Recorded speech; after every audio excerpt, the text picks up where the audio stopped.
Have you ever felt her eyes lock onto you, like you're the answer to some unspoken dream? For a moment you think, she sees me, the real me. But what if she's not seeing you at all? What if she's falling for a version of you that only exists in her mind? Carl Jung, the master of the human psyche, uncovered a dark truth about how some women view meaner truth that can leave you blindsided, betrayed, and questioning everything. In this video, we're diving deep into Carl Jung's warning, exposing why you might be playing a role in her fantasy, and how to break free to become the man you were always meant to be. Stick around, because this could change the way you see relationships forever. Picture this. You're sitting across from her at a dimly lit coffee shop.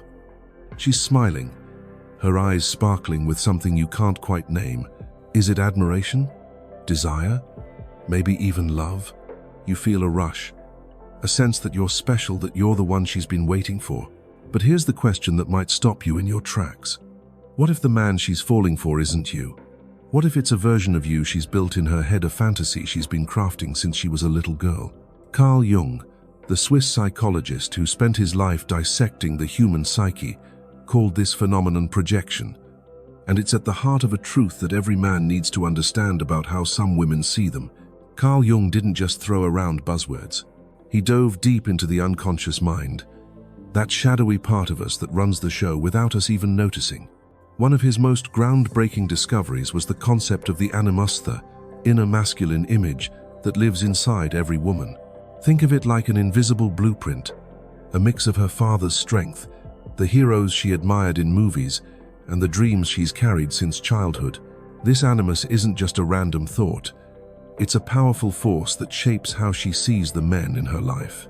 When she looks at you, she's not always seeing you, the guy who forgets his keys, loves late-night tacos, or gets nervous before a big meeting.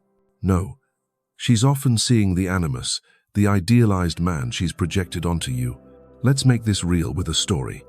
Meet Jake, a 30-year-old graphic designer who thought he'd found the one. He met Sarah at a friend's party, and the connection was instant.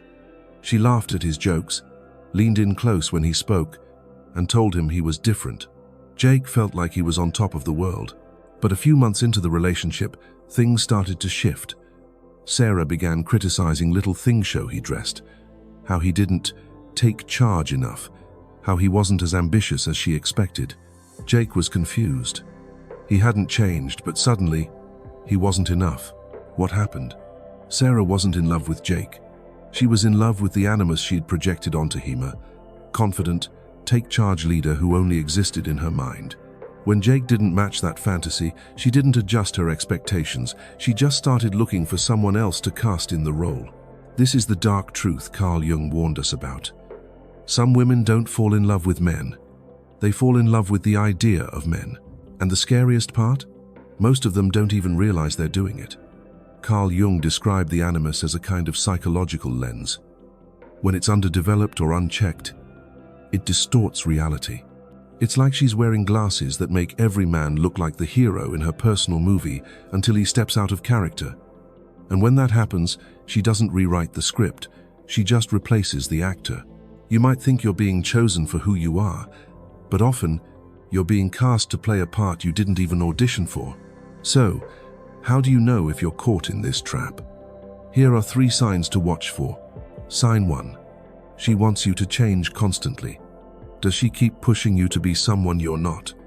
Maybe she wants you to be more outgoing, more successful, or more like the perfect guy she imagines. It's not about improving you. It's about molding you to fit her animus. Jake noticed this when Sarah kept comparing him to her ex, who was a go-getter. She wasn't seeing Jake's quiet creativity as a strength. She saw it as a flaw because it didn't match her idealized image. Sign 2. Her affection feels conditional. One day, she's all over you, calling you her hero.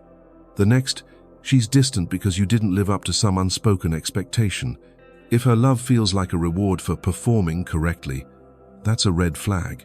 Carl Jung taught that true connection comes from seeing someone as they are, not as a projection of what you want them to be. Sign 3. You feel like you're acting. Deep down, do you feel like you're playing a role to keep her happy? Maybe you're hiding parts of yourself, your insecurities, your quirks, because you're afraid she won't accept the real you. That's the animus at work, pulling you into her fantasy and away from your authentic self. Why does this happen? Carl Jung believed the animus, when unintegrated, becomes a kind of unconscious tyrant. It drives women to chase men who fit their fantasy, sometimes dangerous men, sometimes perfect men, while rejecting those who don't.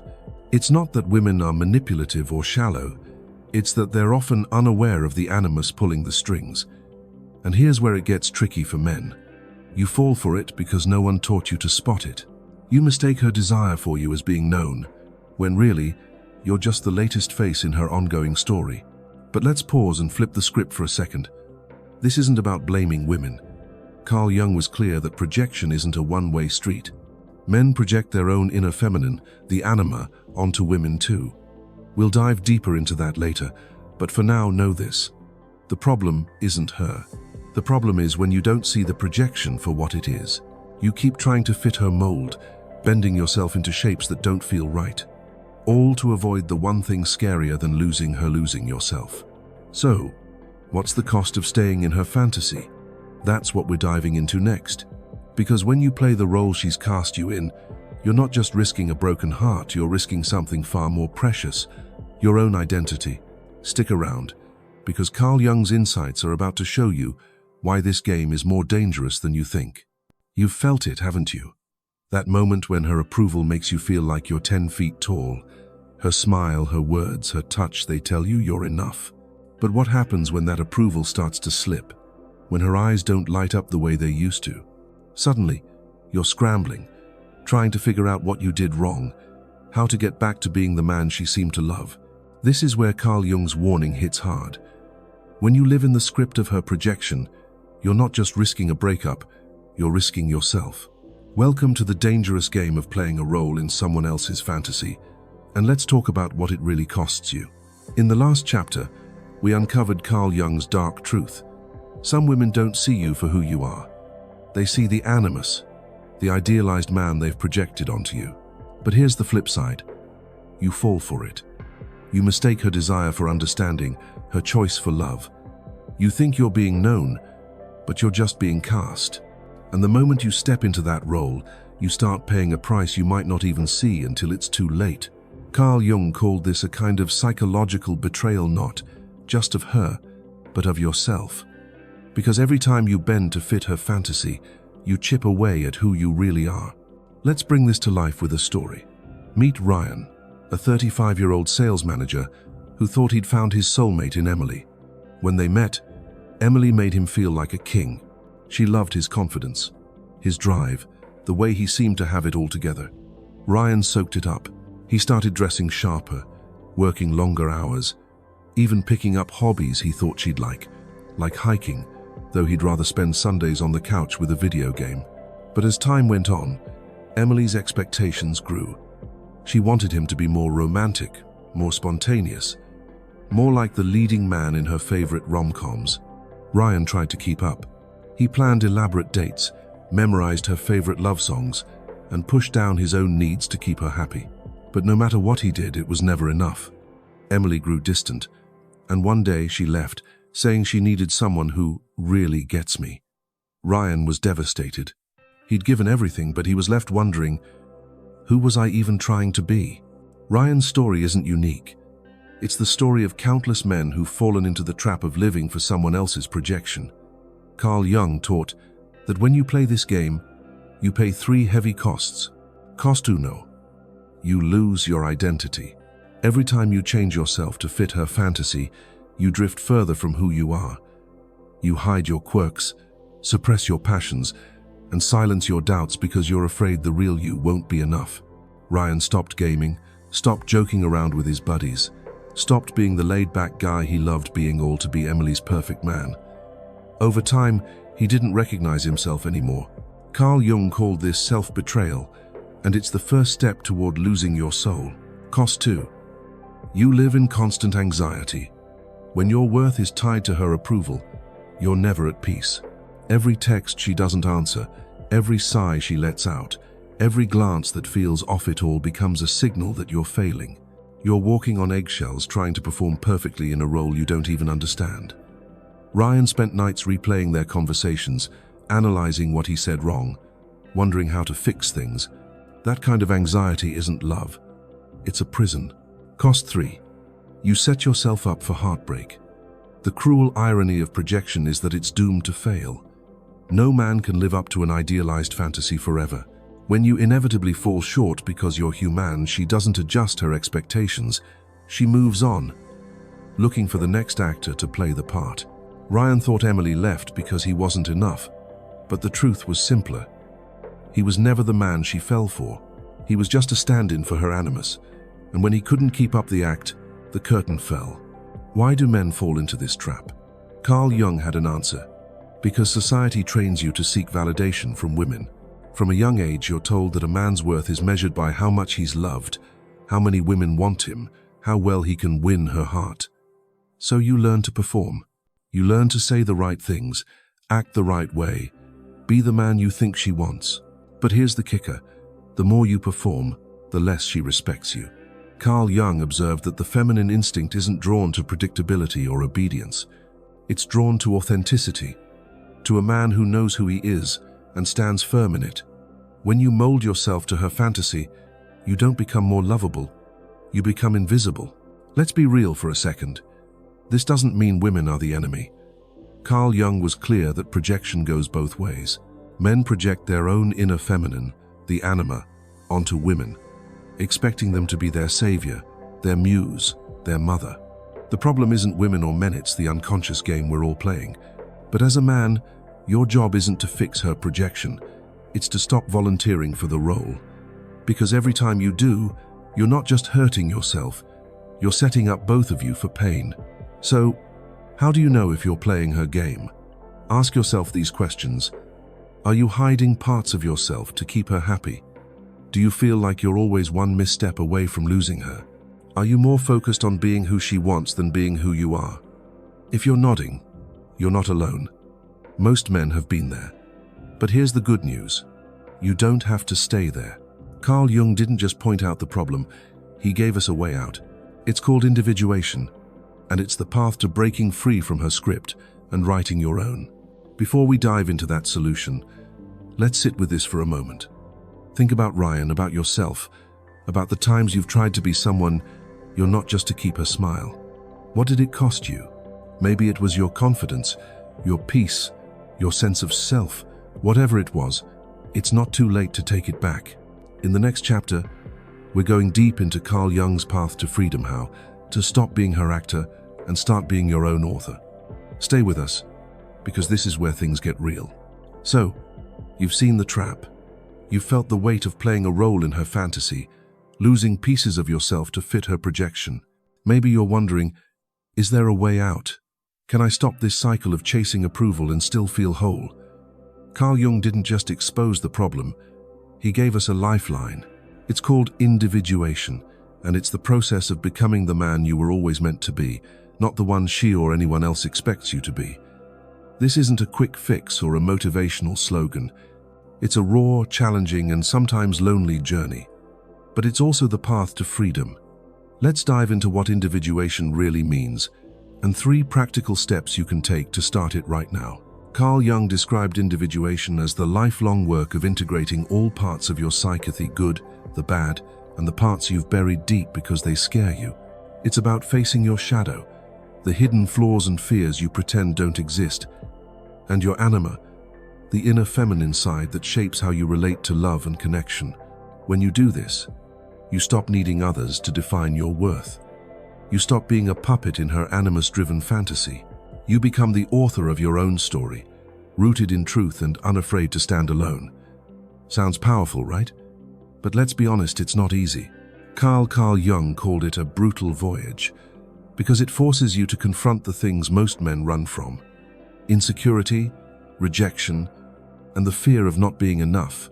To make this real, let's follow Jake, the graphic designer we met early on his journey after his breakup with Sarah. When Sarah left, Jake was lost.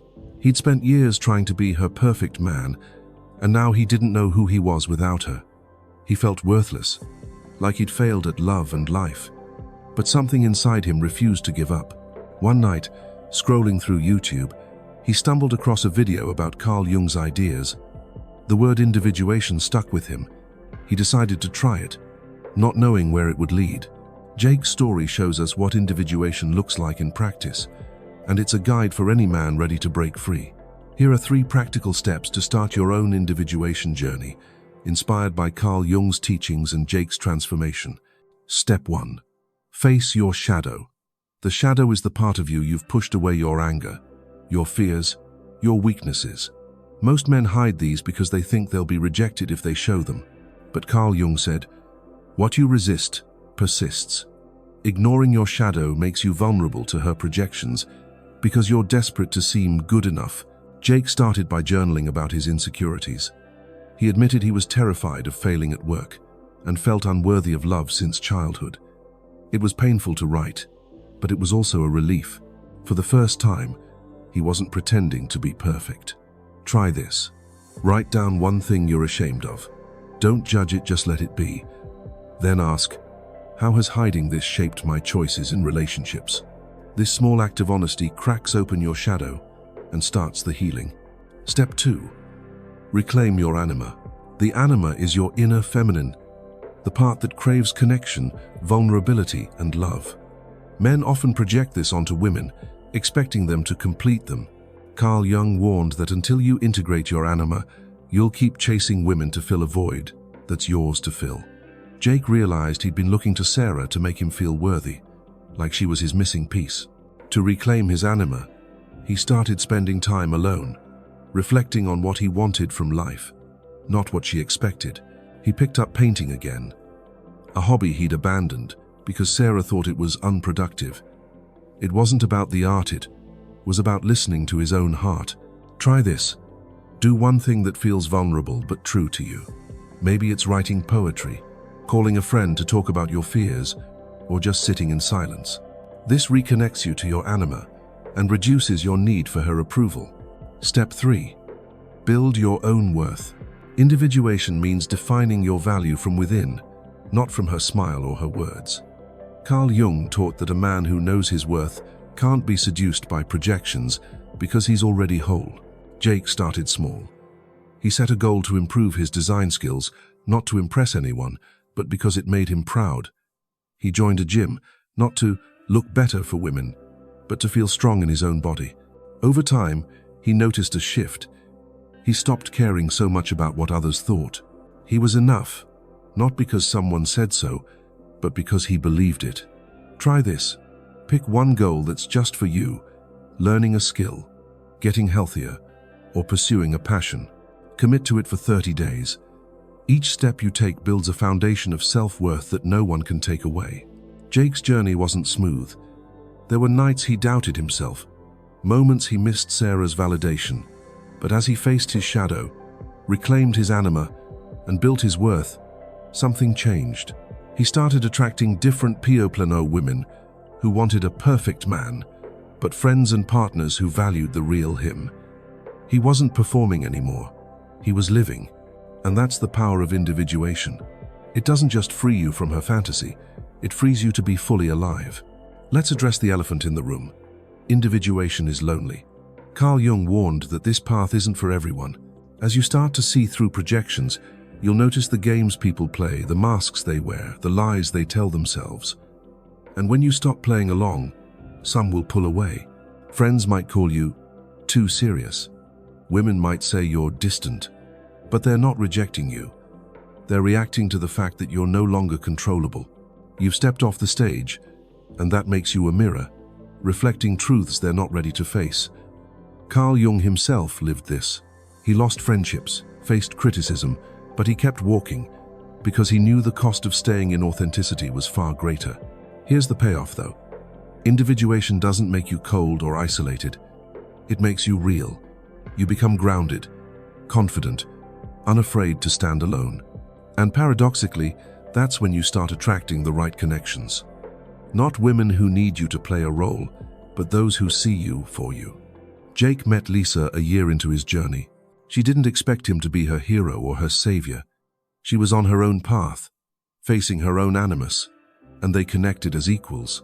Their relationship wasn't built on projections, it was built on truth. So, where do you start? Right now, take a deep breath and ask yourself, what's one part of me I've been hiding to please someone else? That's your first step.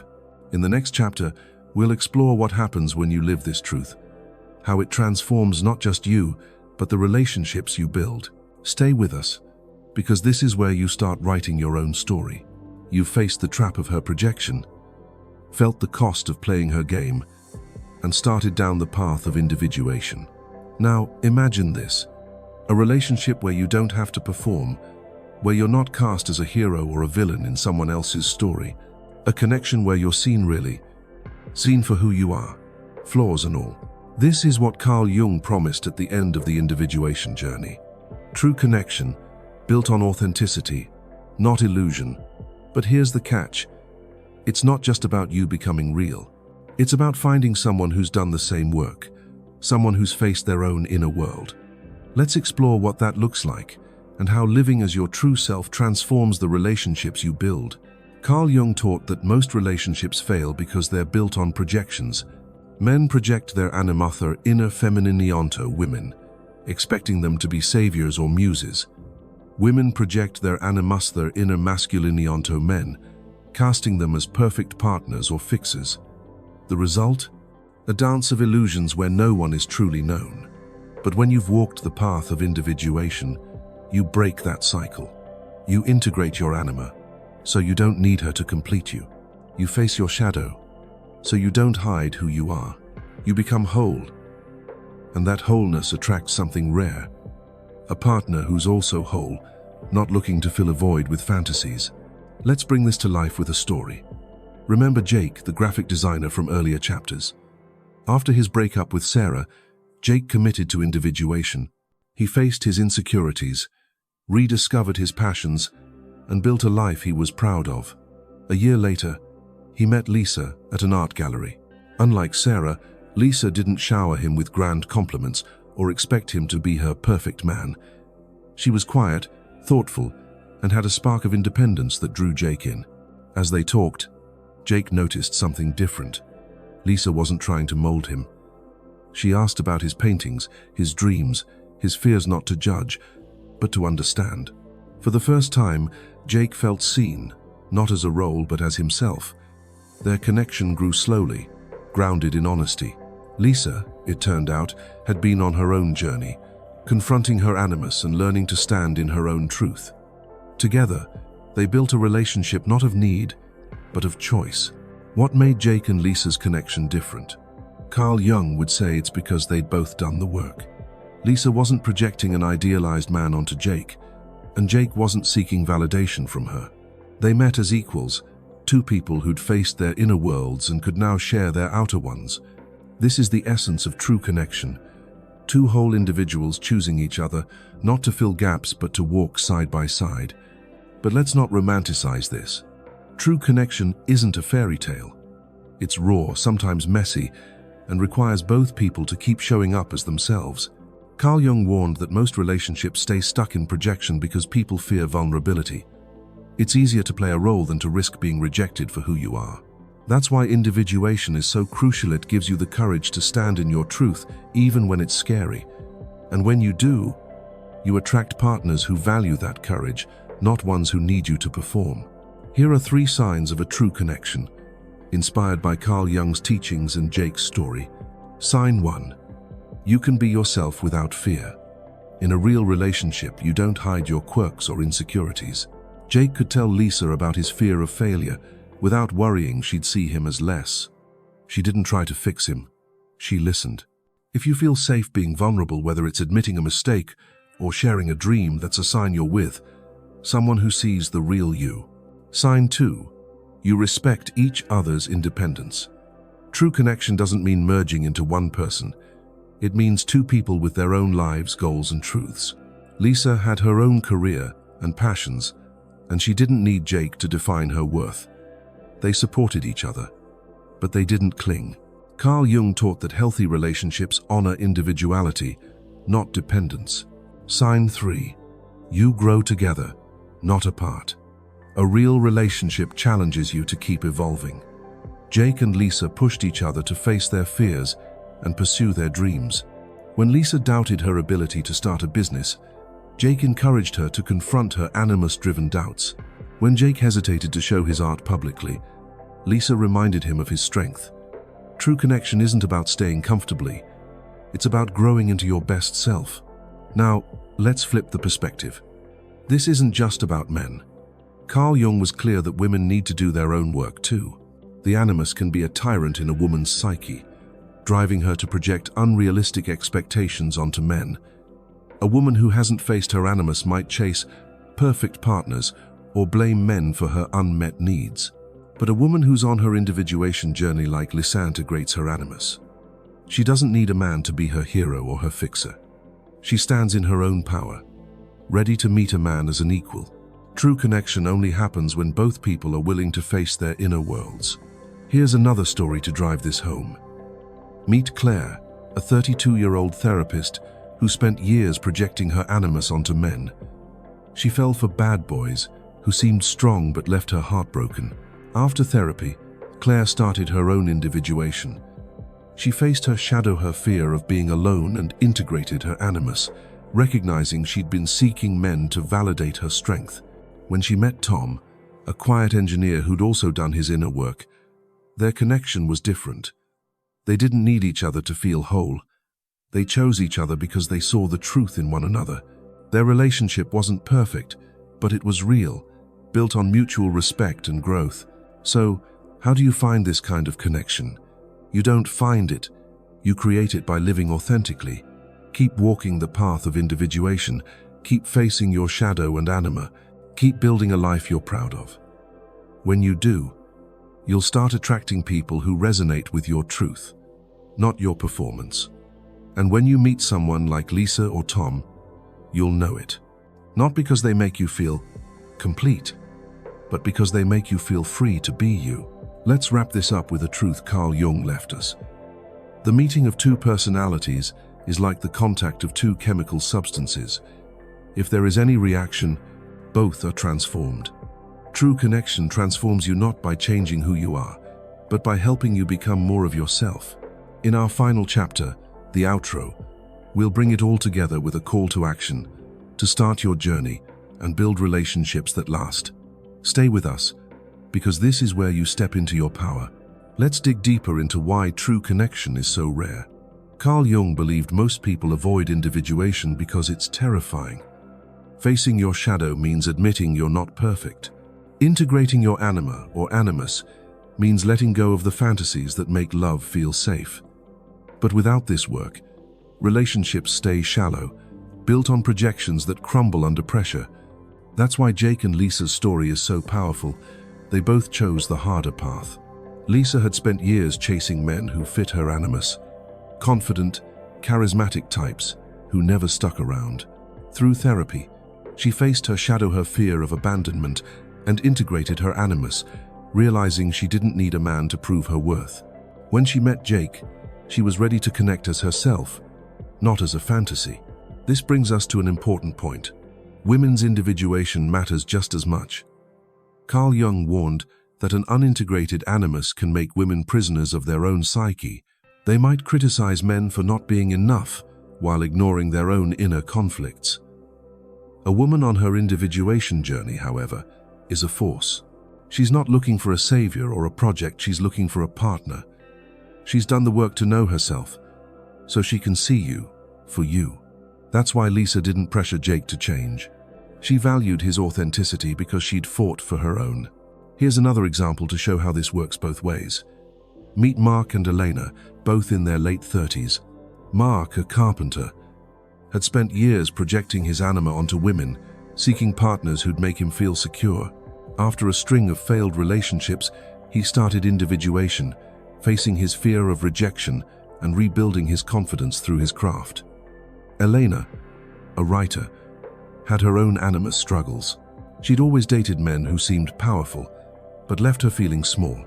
Through journaling and therapy, she integrated her animus, learning to claim her own strength. When Mark and Elena met at a community workshop, they clicked not because they needed each other, but because they respected each other's journeys. Their relationship was a partnership of growth, not a transaction of needs. So, how do you build this kind of connection? Here are 3 practical tips to start. Tip 1. Stay committed to your truth. Keep doing the work of individuation, even when it's hard. When you live authentically, you send a signal to the world. This is who I am. That signal attracts people who value the real you. Jake kept painting, even when friends teased him. That authenticity drew Lisa in. Tip 2. Seek partners who grow. Look for someone who's curious about themselves, who's willing to face their own shadow and animus. Elena's openness about her struggles showed Mark she was real. Ask potential partners, what's something you've learned about yourself recently? Their answer will tell you if they're on a journey. Tip 3. Embrace vulnerability. True connection thrives on honesty. Share your fears, your dreams, your truth, not to impress, but to connect. When Mark told Elena about his fear of failing as a provider, she didn't judge. She shared her own fears, and it deepened their bond. Try this. Next time you're with someone you care about, share one real feeling. It's scary, but it's the foundation of real love. Carl Jung's vision of love wasn't about finding the one. It was about 2 people meeting as themselves, free from projections, ready to transform together. That's what Jake and Lisa, Mark and Elena found, not perfection, but truth. And that truth is available to you too, if you keep walking the path. In our outro, we'll tie it all together with a call to start your journey and build connections that last. Don't go anywhere, because this is your moment to choose yourself. And there it is, the truth Carl Jung left for us. You don't have to be a puppet in someone else's fantasy, bending yourself to fit a role that was never yours. You can choose yourself, write your own story, and build connections that are real, raw, and rooted in truth. Individuation isn't just about breaking free from her projection. It's about becoming the man you were always meant to be, unafraid to stand tall in your own skin. So, here's your challenge. Take one step today. Face a fear, reclaim a passion, or simply ask, who am I when no one's watching? That's where your power begins. Now, let's make this real together. Have you ever felt trapped in someone else's script? Drop your story in the comments. We're all in this journey. Hit that like button if Carl Jung's truth hit home, and share this video with a friend who needs to hear it. Don't forget to subscribe and ring the bell for more insights to awaken your true self. This is Jung Psyche Hublets. Write our own stories, one truth at a time.